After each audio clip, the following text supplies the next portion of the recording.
Ruas TV, rutin walaupun sedikit. Bismillahirrahmanirrahim. Assalamualaikum warahmatullahi ta'ala wabarakatuh. Alhamdulillahi hamda syakirin. Allahumma salli ala Muhammadin wa ala alihi wa ikhwanihi wa tabi'in, amma ba'd. Rabbi syrah li sadri wa yassir li amri wahlul 'uqdatam min lisani yafqahu qawli. Hadirin hadirat pemirsa Ruas TV, hafizakumullahu ta'ala jami'an. Mudah-mudahan dijaga, dimuliakan dan berbahagia semuanya insyaallah, berada dalam keadaan sehat walafiat. Alhamdulillah, pada hari ini, hari yang diberkahi oleh Allah Subhanahu wa taala, kembali kita bersua untuk mendekatkan diri kita kepada Allah Subhanahu wa taala dengan berinteraksi dengan kalamullah, dengan Al-Qur'an, mentadaburi, mengkaji ayat-ayat Allah Subhanahu wa taala untuk meningkatkan keimanan dan amal soleh kita insyaallah. Nah, pada kesempatan kali ini kita masih bersama-sama surat At-Taubah, pengantar tadabur kajian Al-Qur'an surat At-Taubah, bagian yang ketiga ya. Nah, di antara tema-tema yang berberkah yang disebutkan oleh Syekh Adil hafizahullah adalah terkait dengan urgensi dan pelajaran dari syariat jihad fi sabilillah dan bahayanya fitnah dunia ya. Para hadirin hadirat pemirsa Ruas TV yang dimuliakan oleh Allah Subhanahu wa taala. Yang pertama, kembali kita mengingatkan dan menyegarkan bahwasanya Al-Qur'an ini adalah kalamullah, firman Allah Subhanahu wa taala yang di dalamnya penuh dengan ilmu, penuh dengan solusi. Di dalamnya adalah penuh dengan hidayah, tidak ada keraguan dan kontradiksi di dalamnya, ahibati fillah yang dimuliakan oleh Allah Subhanahu wa taala, untuk menjadi panduan kehidupan kita. Allah Subhanahu wa taala berfirman dalam Al-Qur'an surat Al-Baqarah ayat 2, "A'udzu billahi minasyaitonir rajim. Dzalikal kitabu la raiba fi hudal lil muttaqin." Itulah kitab Al-Qur'an yang tidak ada keraguan di dalamnya sedikit pun, tidak ada kesalahan di dalamnya sedikit pun, hudan sebagai petunjuk ya, bimbingan lil muttaqin, bagi orang-orang yang bertakwa. Para hadirin hadirat pemirsa Ruas TV yang dimuliakan oleh Allah Subhanahu wa taala. Dan mudah-mudahan kita semua para pemirsa termasuk orang-orang yang bertakwa, yang selalu ya mencari petunjuk dari Al-Qur'an Al-Karim ini insyaallah. Nah, selanjutnya Al-Qur'an ini sebagai huda, sebagai petunjuk, maka di dalamnya terkandung beberapa isi-isi pokok yang menunjukkan bahwasanya Al-Qur'an ini adalah kitab petunjuk. Petunjuk dalam hal masalah akidah, petunjuk dalam hal masalah ibadah dan muamalah. Bagaimana cara berakidah yang baik, maka caranya ada dalam Al-Qur'an. Bagaimana cara beribadah, bermuamalah yang baik, maka caranya ada dalam Al-Qur'an. Bagaimana berinteraksi, berakhlakul karimah, beretika yang baik, caranya ada dalam Al-Qur'an. Bagaimana cara berhukum, hukum-hukum terkait dengan pernikahan, perceraian, jual beli, bahkan ada hukum terkait dengan jihad fisabilillah, itu ada dalam Al-Qur'an. Bahkan barang siapa yang ingin mempelajari kisah-kisah umat terdahulu, masa lalu, dari kisah-kisah yang valid, kisah-kisah yang sahih, diambil ibrah pelajarannya, maka ada dalam Al-Qur'an. Dan barang siapa yang mencari ilmu pengetahuan, sains, teknologi, itu dasar-dasarnya berada dalam Al-Qur'an.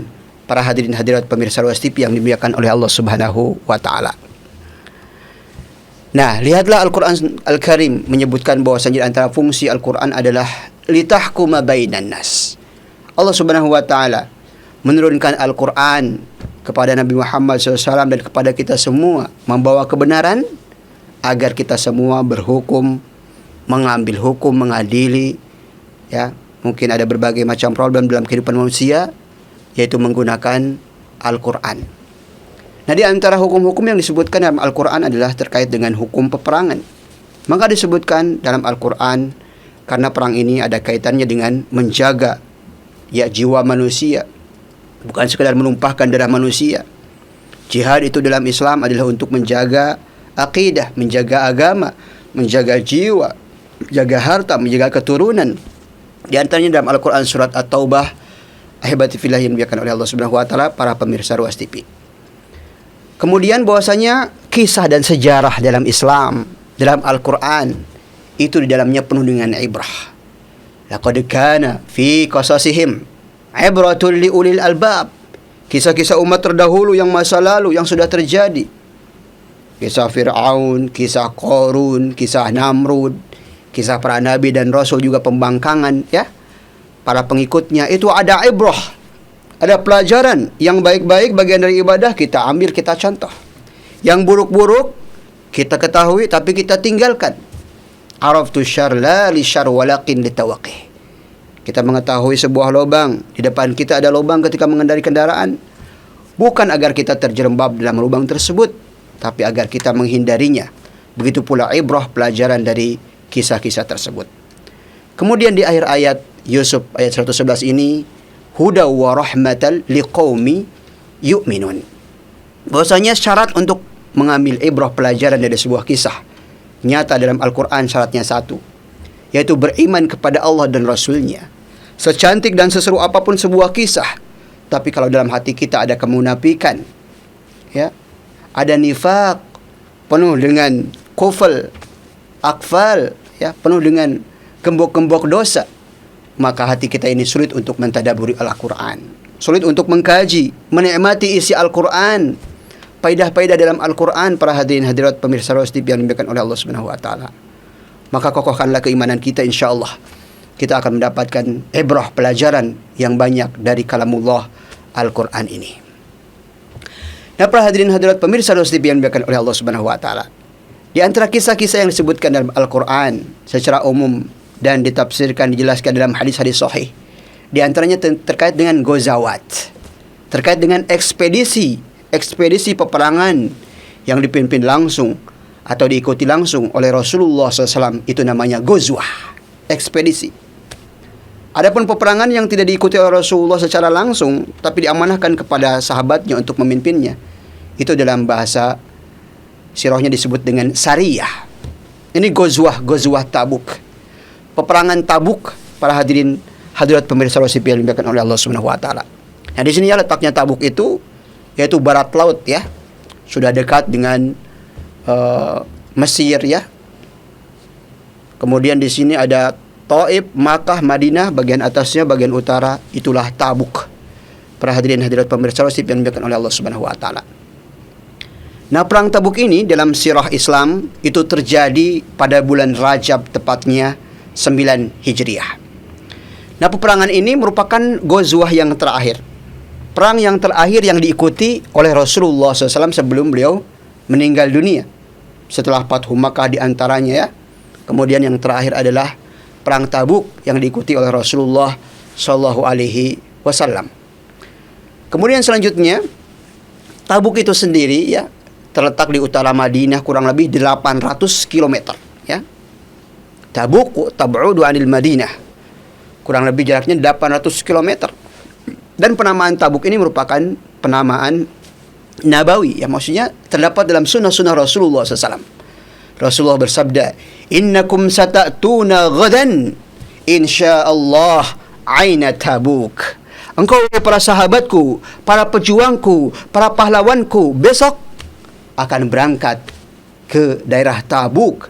Para hadirin hadirat pemirsa TV yang dimuliakan oleh Allah Subhanahu wa taala, hadis ini diriwayatkan oleh Imam Muslim dan Imam Ahmad. Nah, apa sih sebabnya kenapa terjadi peperangan Tabuk? Apa alasan perang Tabuk ini dan sebabnya? Ternyata perang Tabuk ini, para hadirin hadirat pemirsa TV yang dimuliakan oleh Allah Subhanahu wa taala, lagi-lagi kaum muslimin akan menjadi objek penyerangan, tipu daya dari musuh-musuhnya. Lihatlah pasukan gabungan Romawi Timur yang dipimpin oleh Heraklius ya. Kita biasa mengenal Hercules ya, Heraklius. Bahkan digabung dengan kaum musyrikin Arab yang memusuhi Rasulullah waktu itu ya, hendak memerangi kaum muslimin di Madinah. Bahkan disebutkan dalam kitab-kitab sirah, jumlah pasukan gabungan Romawi ini kurang lebih 100.000 pasukan untuk menggempur kota Madinah. Para hadirin hadirat pemirsa TV yang dimuliakan oleh Allah Subhanahu wa taala. Fa'alima Rasulullah, maka Rasul mengetahui rencana busuk Romawi tersebut. Akhirnya kharaja ilaihim, Kalian jual, kami beli, ya. Kalau bahasa kitanya, Rasulullah SAW menyiapkan pasukannya para hadirin hadirat yang dimuliakan oleh Allah Subhanahu wa taala. Maka semua para sahabat tidak ridha, tidak rela. Madinahnya akan digempur. Kaum muslimin akan dinistakan. Islam akan diusir, tidak ridha. Maka mereka berangkat semuanya ke Tabuk dengan motivasi dari Rasulullah sallallahu alaihi wasallam, kecuali siapa? Illal ladzina fi qulubihim marad. Kecuali sebagian para sahabat atau orang-orang yang dalam hatinya itu ada penyakit hati. Ada riya, ada sum'ah, ada hasad, ada nifaq, ya. Wa illa salasah nafar, dan di antaranya kecuali juga 3 orang sahabat yang dihukum diboikot oleh Allah dan Rasulnya, tidak diajak bicara ahibati fillah yang dimakan oleh para sahabat yang lain. Tapi ujung-ujungnya mereka diberikan taubat oleh Allah Subhanahu wa taala. Wala 'alal ladzina idza ma atauka litahmilahum qulta la ajidu ma ahmilukum 'alaih tawallaw wa a'yunuhum tafidu min ad-dam'i hazana ya alla yajidu ma yunfiqun. Lihat dalam Al-Quran surat At-Taubah ayat 92 ini, bagaimana Allah Subhanahu wa taala menggambarkan semangat para sahabat Rasulullah. Tidak punya apapun, tidak punya perbekalan untuk berperang, persenjataan, mereka tetap berangkat dengan jiwanya. Tapi Rasulullah menolaknya. Mohon maaf, kalian tidak memenuhi standar, silahkan pulang. Apa yang terjadi? Tawallaw wa ayunuhum tafidu minad dam'i. Mereka kembali ke rumahnya, sedangkan mata mereka bercucuran. Faidhan dalam bahasa Arab itu bukan meneteskan air mata, 1 tetes 2 tetes, bukan, tapi bercucuran, semacam banjir air mata, karena sedih, kecewa dalam tanda kutip, ya, tidak diikutkan dalam peperangan yang sangat berharga ini ahibati fillah yang dimuliakan oleh Allah Subhanahu wa taala. Hazanan, mereka sedih lantaran mereka tidak memperoleh apa yang akan mereka nafkahkan dalam jihad fisabilillah ini, para hadirin yang dimuliakan oleh Allah Subhanahu wa taala. Akhirnya, endingnya, simpulnya apa yang terjadi pada perang Tabuk ini? Kaum muslimin dengan jumlah yang sedikit akan digempur dengan 100.000 pasukan Romawi. Tapi ternyata Allah Subhanahu wa taala lagi-lagi, ya, memenangkan kaum muslimin. Wal 'aqibatu lil muttaqin. Maka hasil yang pertama menghancurkan mitos kekuatan kekaisaran Romawi. Katanya dulu ada 2 imperium. Kalau sekarang negara adidaya gitu, ya, tidak bisa dikalahkan oleh negara apapun dalam segala hal. Itulah dulu yang bernama Romawi, Rum, Bizantium, ya. Romawi Timur itu sangat kokoh, sangat kuat. Bahkan para orang-orang Arab tadi, ya, Arab yang musyrikun itu meminta tolong kepada mereka karena mereka mempunyai katanya kekuatan yang tidak bisa dihancurkan, dikalahkan. Ternyata mereka kalah oleh pasukan kaum muslimin Madinah. Para hadirin hadirat pemirsa TV yang dimuliakan oleh Allah Subhanahu wa taala. Kemudian hasil yang kedua adalah mengokohkan kekuatan kaum muslimin. Kaum muslimin kuat dengan Al-Qur'annya. Kaum muslimin kuat dengan hadisnya. Kaum muslimin kuat dengan keimanannya. Jadi pada hakikatnya, asal kekuatan itu ada dalam hati kita, ada dalam dada kita, ada dalam keimanan kita. Karena berapa banyak orang-orang yang kuat secara badan, jasad, atletis setiap hari, ya, dia mengangkat barbel, tapi sangat sayangkan ketika ada panggilan hayya 'alas shalah, terutama di azan subuh, ya, as-salatu khairum minan naum, ternyata dia tidak bisa menaklukkan selimutnya yang tidak sampai 1 kilo. Jadi pada hakikatnya kekuatan tersebut ada dalam hati dan keimanan kita. Kemudian nataij yang ketiga peperangan Tabuk ini adalah menghasilkan motivasi hidayah. Masuk Islam berbondong-bondong, ya, terutama dari kabilah-kabilah Arab yang menjadi tetangga Madinah itu, yang tadinya musyrik masuk Islam berbondong-bondong. Bahkan mereka itu, ya, berduta-duta gitu, maksudnya mengirim utusannya kepada Rasulullah SAW di Madinah, sampai disebutkan kota Madinah itu jadi sumpek gitu, ya, jadi padat, ziham dengan adanya utusan-utusan yang ingin masuk Islam. Maka tahun tersebut disebut dengan Amul Wufud, ya, tahun duta-duta datang untuk memeluk hidayah Islam. Para hadirin hadirat pemirsa TV yang dimuliakan oleh Allah Subhanahu wa taala. Kemudian selanjutnya Syekh mengatakan ahamiyatul jihad fi sabilillah wa targhib fihi wa tarhib min at-tasakul anhu. Nah, di antara pelajaran dari pelajaran umat-umat yang terdahulu dari pelajaran yang telah diajarkan oleh Rasulullah SAW, Rasulullah dan para sahabatnya menggambarkan kepada kita dari Al-Quran secara khusus bahwasanya perjuangan jihad, membela agama kita, membela negeri kita, itu adalah kewajiban dan sangat penting bagi kita semua ahibati fillah yang dimuliakan oleh Allah Subhanahu wa taala, para pemirsa Ruas TV. Nah, ini disebutkan dalam Al-Quran surat At-Taubah ayat 38. Pada a'udzubillahi minasyaitonirrajim. Ya ayyuhalladzina amanu ma lakum idza qila lakum infiru fi sabilillahi saqaltum ilal ard araditum bil hayati dunya minal akhirah fama mata'ul hayati dunya fil akhirati illa qalil. Wahai orang-orang yang beriman, persiapkan telinga kita, pendengaran kita, penglihatan kita dan hati kita. Kalau Allah Subhanahu wa taala menyapa kita dalam Al-Quran dengan kalimat panggilan, ya ayyuhalladzina amanu, persiapkan. Jadi kita akan datang perintah kebaikan harus kita lakukan, atau akan ada larangan dari keburukan. Para hadirin hadirat pemirsa Ruas TV yang dimuliakan oleh Allah Subhanahu wa taala. Dan di sini perintah untuk bersemangat untuk berjihad fisabilillah. Jangan berat hati, berat diri, tidak mau berjihad fisabilillah dengan alasan banyak rumahku, banyak tanahku, banyak keluargaku, sekarang musim panas dan sebagainya. 1001 alasan. Intinya lebih cinta dunia daripada akhirat ketika dibutuhkan oleh Allah Subhanahu wa taala. Janganlah berberat hati, para hadirin hadirat yang dimuliakan oleh Allah Subhanahu wa taala. Nah, lihatlah Abdullah bin Mas'ud mengatakan ketika kita mendengarkan ya ayyuhalladzina amanu far'aha sam'aka. Perhatikan, siapkan pendengaran kita karena akan ada perintah atau larangan dari Allah Subhanahu wa taala.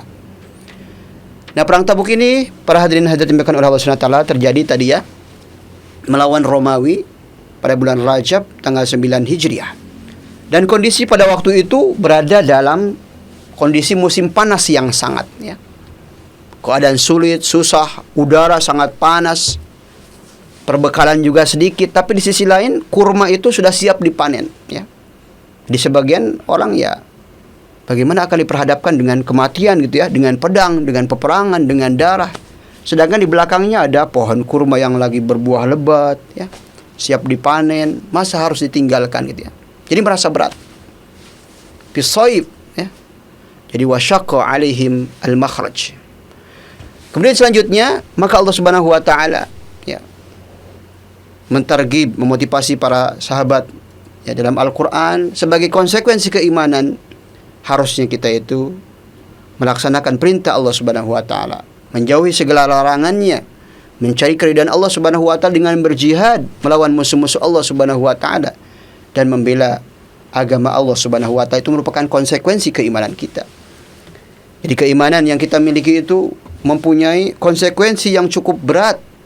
Tapi di balik keberatan tersebut ada pahala surga dijanjikan oleh Allah Subhanahu wa taala. Oleh sebab itu pertanyaan araditum bil hayati dunya minal akhirah. Pertanyaan ini sebetulnya tidak memerlukan jawaban. Pertanyaan ini pada hakikatnya adalah celaan dan teguran kepada orang-orang yang hatinya memiliki penyakit hati, kecenderungan yang lebih kepada dunia. Dunia sudah masuk ke dalam hatinya. Maka kaidahnya ketika kita berhadapan dengan dunia, dengan harta, dengan emas, dengan pemberdaharaan, Rasulullah mengisyaratkan, jadikan dunia itu hanya di tangan kita saja. Jangan dimasukkan ke dalam hati kita. Akhirat di hati kita, dunia di tangan kita. Ahibati fillah, para pemirsa Ruas TV yang dimuliakan oleh Allah Subhanahu wa taala, dan jangan sebaliknya dibarter, ditukar kenikmatan akhirat surga dengan dunia yang sedikit dan sementara. Oleh sebab itu dalam Islam selalu dimotivasi dalam perjuangan ini harus totalitas bil amwali wal anfus. Dalam ayat-ayat Al-Qur'an perintah jihad itu adalah bi amwalikum wa anfusikum. Ulama kita mengatakan kalau kita mau menguasai harta seseorang dalam tanda kutip, maka kuasailah hatinya orang tersebut yang memiliki harta. Maksudnya apa? Ahsin ilan nasi tasta'bid qulubahum. Ketika seseorang sudah kita miliki, misalkan mohon maaf, ada seorang pemuda menikahi seorang pemudi yang dicintainya, dan pemudi tersebut, muslimah tersebut adalah seorang jutawan misalkan, seorang kaya raya, maka janganlah menikah dengan harapan ingin mendapatkan hartanya muslimah tersebut. Karena otomatis ketika hatinya kita miliki, kesetiaannya kita miliki, otomatis apa saja yang diminta dari pasangan kita ini, ketika ada connect, saling ridho, saling mencintai, menyayangi, insya Allah, ya, kana hubbuka sadiqan la ata'tahu, ya, innal muhibba liman yuhibbu muti'. Jadi orang-orang yang mencintai, dicintai itu saling taat, saling memberikan perhatian dan dukungan juga fasilitas.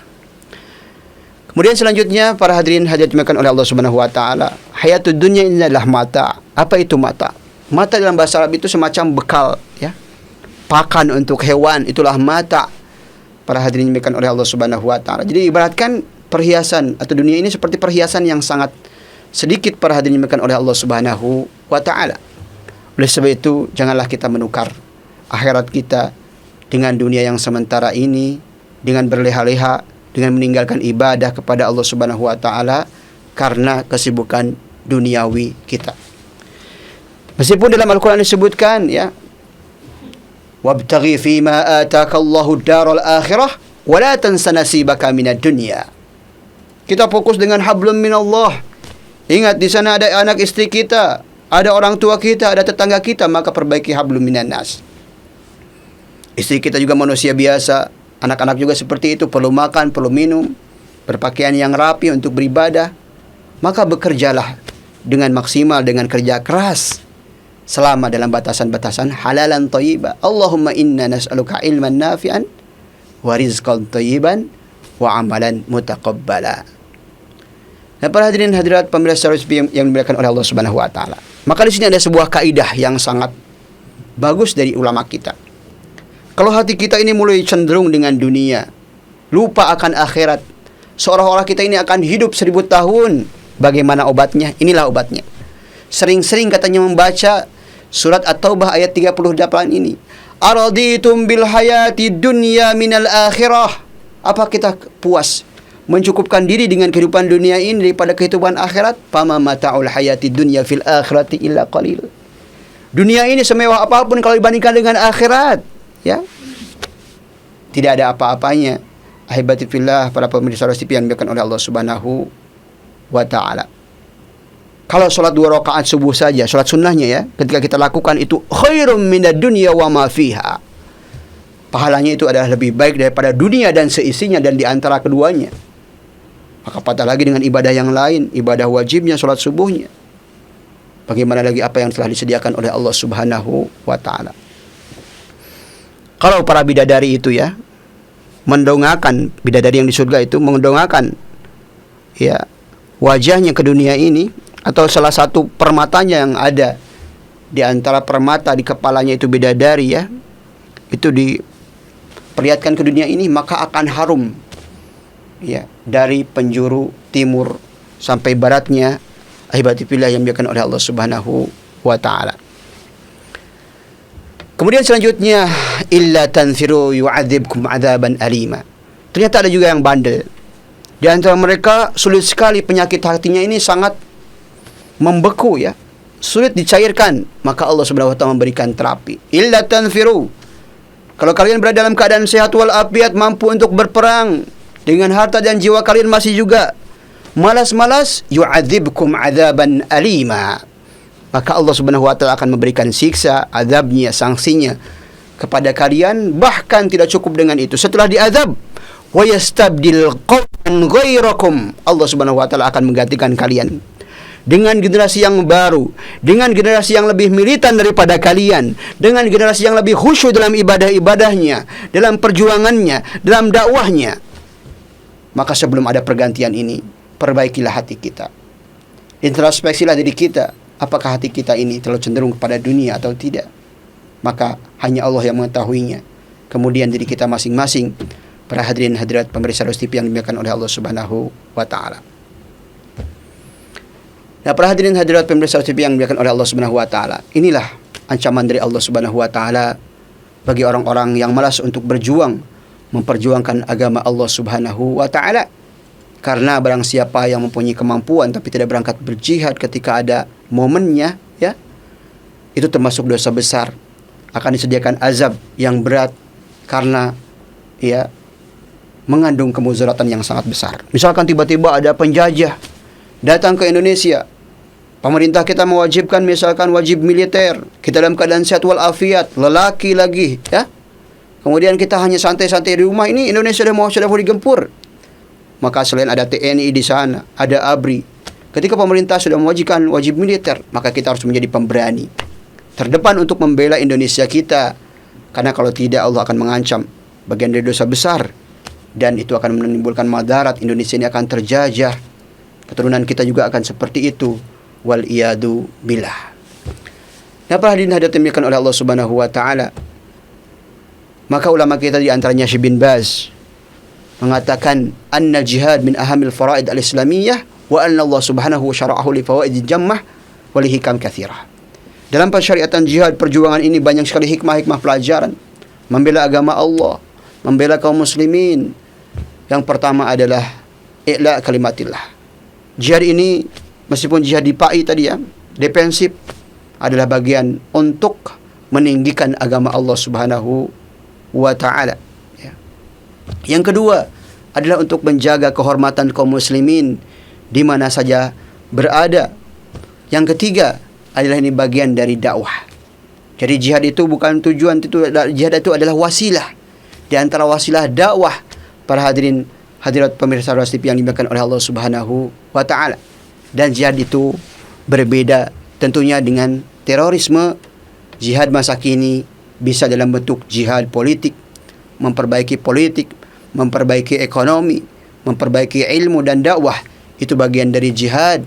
Dan gerakan jihad adalah gerakan pembebasan diri dari cengkraman kebatilan.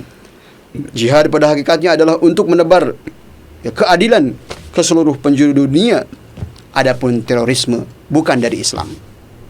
Terorisme bukan ajaran Islam. Terorisme bukan jihad. Terorisme adalah mengancam keamanan, stabilitas suatu wilayah negara. Dan sekali kami tegaskan, tidak ada sedikit pun ajaran Islam yang menjurus kepada terorisme. Terorisme ini adalah buat-buatan sebuah negara non-Islam, musuh-musuh Islam, untuk memojokkan kualitas kaum muslimin. Para hadirin hadirat dimuliakan oleh Allah Subhanahu wa ta'ala.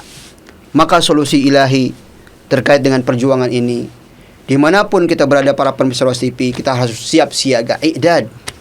Di sana memang ada Angkatan Bersenjata Republik Indonesia. Dari dulu sampai sekarang terus diperbaiki infrastrukturnya, kemudian, ya, amunisinya dan sebagainya. Tapi kita sebagai para penduduk Indonesia harus siap bela negara, harus selalu siaga. Karena Al-Quran sudah menjelaskan walan tardha ankal yahudu walan nasara. Maka persiapan terus tetap ada. Olahraga itu harus tetap ada. Karena kita harus kokoh, harus kuat. Paling tidak kita semangat berjihad dalam medan dakwah, berjihad dalam medan, ya, pembinaan umat, berjihad dalam membangun masjid, membangun peradaban, mengamalkan Islam itu sendiri, mulai dari diri kita masing-masing para hadirin yang dimuliakan oleh Allah Subhanahu wa taala. Wa'iddu lahum mastata'tum min quwwah. Dan perintah untuk mempersiapkan kekuatan itu adalah perintah dari Allah Subhanahu wa taala. Itu tidak disebutkan min quwwah sampai abad sekian, tidak, min quwwah ila yaumil qiyamah. Kekuatan itu penting, kekuatan dalam ibadah penting.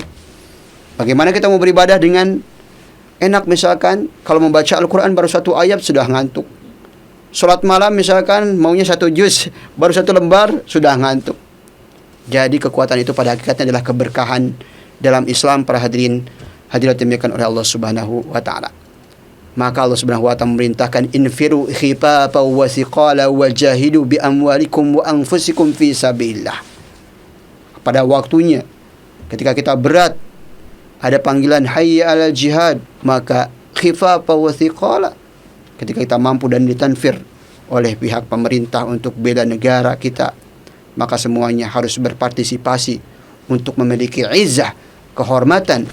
Indonesia, RI kita, NKRI kita adalah milik kita semua. Mari kita jaga, jangan sampai ada penjajahan-penjajahan baik dari segi ekonomi, budaya, dan lain sebagainya. Nah, ini saja yang bisa kami sampaikan, mudah-mudahan ada manfaatnya dan kita semua dijaga oleh Allah Subhanahu wa taala dan bisa mengamalkan hal-hal yang baik dari tadabbur kita pada kesempatan hari ini. Wallahu taala ala wa alam. Ini yang bisa kami sampaikan, yang benar dari Allah Subhanahu wa taala, yang salahnya dari kami. Mari kita beristighfar kepada Allah Subhanahu wa taala. Subhanakallahumma wa bihamdika asyhadu an la ilaha illa anta astaghfiruka wa atubu ilaika. Wassalamualaikum warahmatullahi taala wabarakatuh.